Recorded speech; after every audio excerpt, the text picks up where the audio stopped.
सोचिए आप अपना ही उधार का पैसा मांगने जाएं और जवाब में आपको पैसे नहीं बल्कि पिटबुल का हमला मिले। उत्तर प्रदेश के बागपत से सामने आई यह घटना सिर्फ हैरान नहीं करती बल्कि यह सवाल भी खड़ा करती है कि क्या अब विवाद सुलझाने के लिए कानून नहीं बल्कि खूंखार कुत्तों का इस्तेमाल किया जाएगा। सीसीटीवी में कैद तस्वीरें बेहद डराने वाली हैं, जहां एक युवक पर पालतू पिटबुल को छोड़ दिया जाता है और वह उसे बुरी तरह घायल कर देता है। बागपत जिले के थाना सिंघावली अहिड़ क्षेत्र के गाधी गांव में उधार के पैसे मांगना एक दूधिया को भारी पड़ गया। पीड़ित रमन का आरोप है कि वह अपने करीब 3 लाख रुपए का उधार लेने के लिए संबंधित व्यक्ति के घर पहुंचा था, लेकिन जैसे ही उसने अपनी रकम वापस मांगी, घर वालों ने उस पर पालतू पिटबुल को छोड़ दिया। घटना का सीसीटीवी फुटेज भी सामने आया है। वीडियो में साफ दिखाई दे रहा है कि पिटबुल अचानक युवक पर हमला कर देता है। वह लगातार युवक को काटता और नोचता रहता है। इसी बीच युवक अपनी जान बचाने की पूरी कोशिश भी करता है, लेकिन खूंखार डॉग उसे छोड़ने का नाम नहीं लेता। इसी बीच मौके पर मौजूद एक महिला डंडा लेकर दौड़ती है और पिटबुल पर कई वार करती है। काफी मशक्कत के बाद युवक को कुत्ते के चंगुल से छुड़ाया जा सका, लेकिन तब तक वह गंभीर रूप से घायल हो चुका था। उसके शरीर पर कई जगह गहरे जख्म भी आए हैं, जिसके बाद उसका इलाज कराया जा रहा है। पीड़ित रमन का आरोप है कि यह हमला पूरी तरह सुनियोजित था और सिर्फ इसलिए कराया गया क्योंकि उसने अपने उधार के 3 लाख रुपए वापस मांगे थे।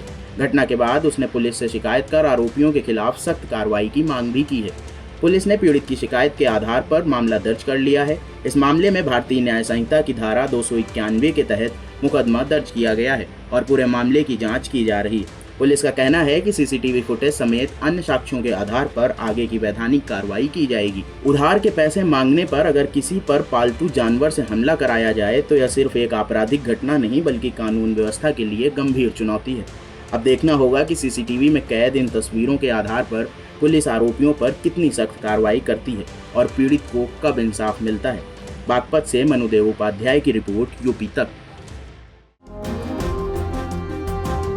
जब आप टिकट बांटने की बात करते हैं तो ज्यादा वक्त नहीं गुजरा, आप बोलते थे कि पूरे सहारनपुर की 7 की 7 सीटें मैं दूंगा, मैं बांटूंगा और 7 की 7 सीटें मैं कांग्रेस पार्टी को के लिए लड़ाऊंगा। क्या अभी भी उसी स्टैंड पर है? कांग्रेस? हाँ। मैं तो अपना इस्तेमाल ही नहीं करता हूं, मैं कांग्रेस इस्तेमाल करता हूं। कांग्रेस जो कांग्रेस की वो होगा, ये कांग्रेस का मजबूत जिला है और सब कांग्रेस की सीट यहां लड़ेंगी। 2017 में 5 नहीं लड़े थे क्या हम? 2017 में तो अखिलेश जी मुख्यमंत्री थे, तब भी तो मैं 5 ही लिए थे, तब तो मैं एमपी भी नहीं था।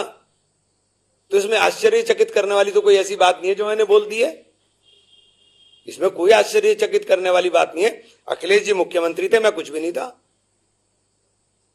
5 लिए थे हमने, 5 लड़े थे, तो अब के लड़ दूंगा तो कौन सी बड़ी बात होगी। तो 5 लड़ेंगे या 7 लड़ेंगे? नहीं, 5 ही लड़ेंगे। 5 ही बोला था मैंने, 5 ही लड़ेंगे, अब लड़ेंगे इंशाल्लाह। मतलब सहारनपुर की 5 सीटें कांग्रेस पार्टी ही लड़ेगी। हाँ, तो क्यों, पहले भी लड़े थे भाई। 2017 में जब थे तब भी लड़े थे, अब भी लड़ लेंगे, उसमें कोई आश्चर्यचकित करने वाली बात थोड़ी है।